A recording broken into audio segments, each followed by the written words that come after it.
Bonjour à tous, cette semaine Parashat Vayikra. Dans la paracha de cette semaine, nous parlons des sacrifices et des offrandes qu'on apportait d'abord au Mishkan, au tabernacle et ensuite au Beth Amikdash. On remarquera que dans la Torah, les sacrifices prennent une très grande importance, une très grande place.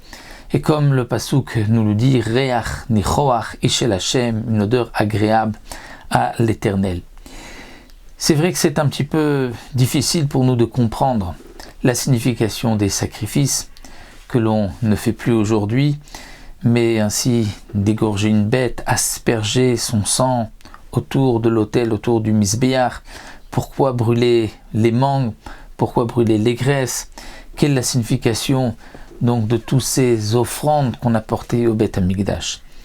Le Rambam, dans son Sefer, le guide des égarés, Moreh Nevuchim, donne une explication. Il dit que les non-juifs de l'époque étaient tous idolâtres. Les Égyptiens, comme on le sait, avaient comme Dieu le bélier, non pas le bélier lui-même, la bête, mais c'était la constellation du bélier, et la représentation sur terre de ce bélier, ces constellations, ces étoiles du zodiaque du bélier, c'était donc l'animal. Les Kasdim, comme le rapporte le Rambam, avaient eux une avodah zara, c'était les Shedim, les démons.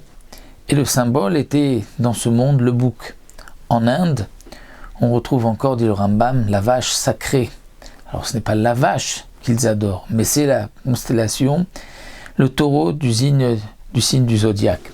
Et donc Akadosh Baruch Hu nous a demandé, d'après le Rambam, de prendre toutes les avodah zara, toutes les idoles des non-juifs et de les égorger pour Akadosh Baruch Hu, pour ainsi montrer que la avodah zara, l'idolâtrie, n'a pas de sens.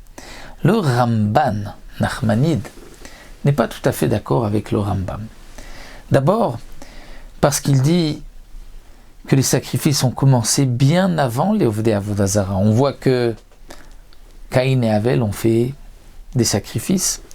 On voit que Noach aussi, en sortant de la Teva, a fait des sacrifices. Et donc, on ne peut pas dire que les sacrifices viennent en réponse à l'idolâtrie, puisqu'ils étaient même avant l'idolâtrie. De plus, les Ovdei Avodah Zara, les idolâtres de l'époque, ne pensaient pas uniquement que ça c'était leur Dieu.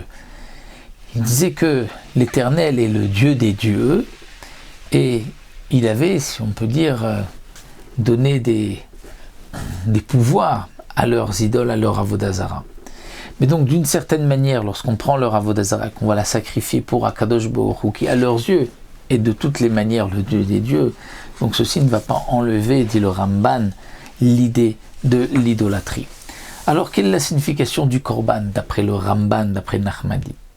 C'est qu'en vérité, lorsqu'un homme va apporter son sacrifice et qu'il voit le sang de la bête couler, il va s'imaginer, penser que c'est en vérité son propre sang qui coule à travers celui de la bête.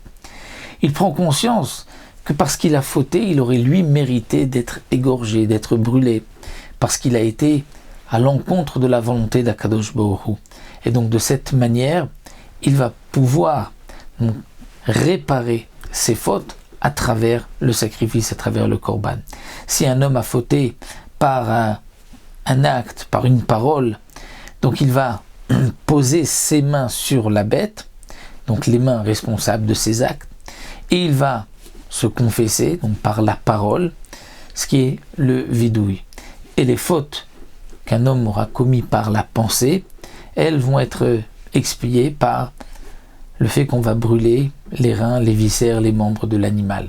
Donc d'après le Ramban, en vérité, lorsqu'on voit un korban, on doit se transposer dans le sacrifice et donc aller ainsi se rapprocher d'Akadosh Baruch Hu, la Teshuvah, en pensant que c'est le sort que celui qui a fauté aura mérité. Le Réa, Rabbi Aaron Halevi, lui donne une autre explication. Il rajoute un petit quelque chose. Il dit que l'homme et la bête, en vérité, ne se différencient que par, comme c'est marqué dans la Torah, Vayipar Be'apav Nishmat Chaim, un souffle de vie, une âme.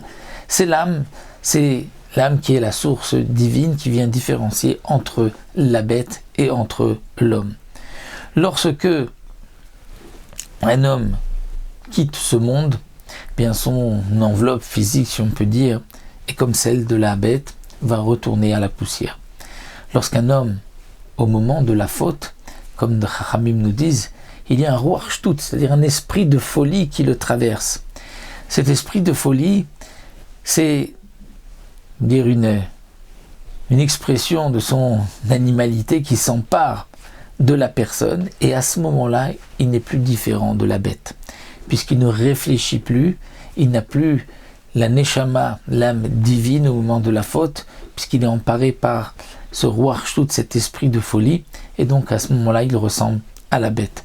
Lorsque un homme va voir le sacrifice brûlé, il va réfléchir et il va penser, tiens, mais je n'étais pas loin de la bête, et il va revenir vers Akadosh Baruch Hu par donc un élan de Teshuvah, et il s'éloignera de la faute, et c'est dans cet esprit que la Torah nous dit que c'est Reach Nichoar, une odeur agréable aux yeux de l'Éternel. Shabbat Shalom, Umevorach.